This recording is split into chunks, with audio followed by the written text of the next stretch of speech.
संधि के तहत अंग्रेज जो थे भारतीयों को लूटने का एक नई परंपरा बनाए।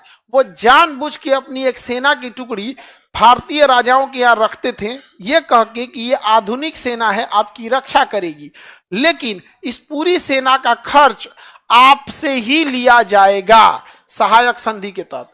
तो जो राजा इस सहायक संधि को अपना लेते थे, वो राजा जो थे वो उसे खर्च उठाना पड़ता था, किसका? सेना का, ब्रिटिश सेना का। और अगर ब्रिटिश सेना खर्च नहीं देती थी तो उसके एरिया पे कब्जा कौन कर लेता था? ब्रिटिशर्स क्या कर लेते थे? कब्जा कर लेते थे।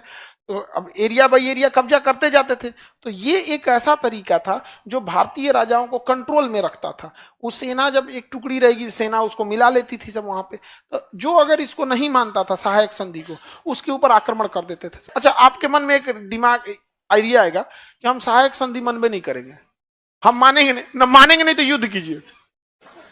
ये सहायक संधि जो था ना, भारत में हो रहे अश्वमेध यज्ञ का एडवांस वर्जन था। आप हमसे सहायता लीजिए, बदले में हम पैसा लेंगे, असहायता नहीं लेंगे तो युद्ध करेंगे।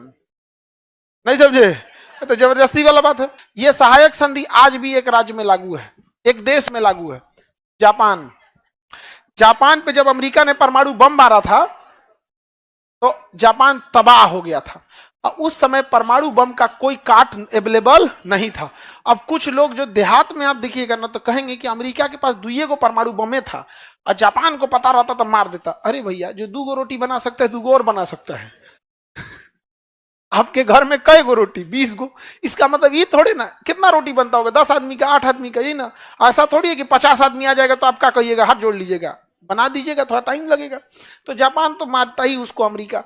लेकिन अमेरिका ने जब बम गिराया तो वहां के राजा हिरोहितो ने सरेंडर किया और जापान ने उनसे कहा, अमेरिका ने उनसे कहा कि हमको तुम अपनी पूरी सुरक्षा की जिम्मेदारी दे, चल दे इधर। और इसको ये नीति कौन सिखाया था? अंग्रेज सब। हालांकि ये नीति सबसे पहले लाया था फ्रांसिस गवर्नर डुप्ले, प्रयोग किया था वेलेजिली। तो अमेरिका को टक्कर लेना था किससे? सोवियत संघ से। किसे? सोवियत संघ से। इसलिए अमेरिका को इस सोवियत संघ के पास अपनी सेना रखनी थी, सोवियत संघ के पास अपनी सेना रखनी थी। अब इसको दोनों ओर से घेरना था। तो यहां मिल गया जापान और यहां मिल गया जर्मनी।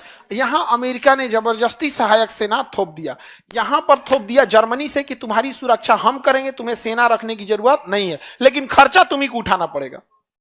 समझ गए? तो यहां किसकी सेना आ गई? अमेरिका की। यहां का खर्चा कौन उठाता है? जर्मनी का खर्चा जर्मनी। और यहां सेना किसकी? अमेरिका की। किसको मारने के लिए? अब बदले में कार्रवाई होगी तो बम गिरेगा जर्मनी पे, हंसेगा। Merry Christmas, happy new year. अब अमेरिका को चाहिए था इधर से मारना। जापान पे मारा परमाणु बम, 2 गो मारा, कहा आप टोक्यो उड़ाएंगे, चल चुपचाप संधि कर ले। तो 15 अगस्त को संधि कर लिया। और संधि के तहत कहा गया कि सहायक संधि, खान सब नहीं पढ़ा है तुमको? कहना हम फाउंडेशन क्लास नहीं किए, काटेश्वरी ना, वो भी नहीं कहते, बहुत दूर है। तब उसको समझाया गया, देखो हमारी सेना तुम्हारे यहाँ रहेगी, अब पूरा खर्चा कौन उठाओगे? तुम। आज भी जापान की सुरक्षा की जिम्मेदारी अमेरिका। सेना कहाँ की? अमेरिका की। खर्चा पूरा मिलिट्री बेस अमेरिका का। 1 रुपया अमेरिका का लग रहा है, और जबकि ये जापान की सुरक्षा नहीं कर रहा है, अपना गेम चल रहा है। चाइना को डर हो गया, ये भैया इस जुड़ा एकरा चक्कर में हम पीटे तो काय के रूप तोरा बताते, हमसे कहेगा दुनिया में धोखेबाज हमसे बड़ा कोई है ये नहीं है। उसने क्या किया ना, उत्तरी कोरिया को पैसा दिया और कहा कि तू इसको पागल कर दिया। पहले उत्तरी कोरिया ने पूरा पैसा दिया, बम दिया, परमाणु बम, पनडुब्बी सब। अभी पगला गया, कह रहा कि हम किसी को नहीं जानते, हम पहले जापान को मारेंगे। अमेरिका अगर कुछ भी किया तो हमको अमेरिका से मतलब नहीं है, हम जापान को मारेंगे। और अमेरिका का एक और दोस्त है दक्षिणी कोरिया, हम इसको भी मारेंगे परमाणु बम। अब बताता है कि देखिए 10 गो परमाणु बम हम इसके लिए रखे हैं, 4 गो इसके लिए रखे हैं। अब ये दोनों अमेरिका को समझाता है, भाई तू कुछ करियो मत भाई, नहीं तो हम लोग को मार देगा वहां पे। समझा गया? ये छोटे देश है ना, कठपुतली हैं। यहाँ पे पूरी दुनिया 7-8 देश चला रहे हैं, बाकी कोई नहीं मार रहा है। उधर इजराइल अमेरिका कर रहा है, और मारो। यूएनओ में गए बीटो करने के लिए, भैया ऐसे निहत्तों को क्यों मार रहा है? टैंक ले लेके गली में घुस रहा है, मार रहा है। बीटो मारने तो ना, यहाँ पे हमको क्या समझता है? जलियांवाला बाग मार दिए हमको, कोई फर्क पड़ा? समझा गया कि नहीं आ गया? आतंकवादी कौन कहलाते हैं? ताज होटल वाले और जलियांवाला बाग वाला। हाँ, वो तो मिठाई बांटने गए थे लोग, सेंटा वाला। दोनों में तो हमारे ही लोग गए थे। आगे बढ़े। सहायक संधि अभी भी कौन फॉलो कर रहा है? जापान। मजबूरी थी उसको, नहीं तो मारता तीसरा बम। आपको कहेंगे कि जापान को लगा होगा हमारी सुरक्षा करेगा, नहीं रे भैया, तीसरा का बम मारता किस पे? टोक्यो पे। चौथा मारता क्वेटो पे।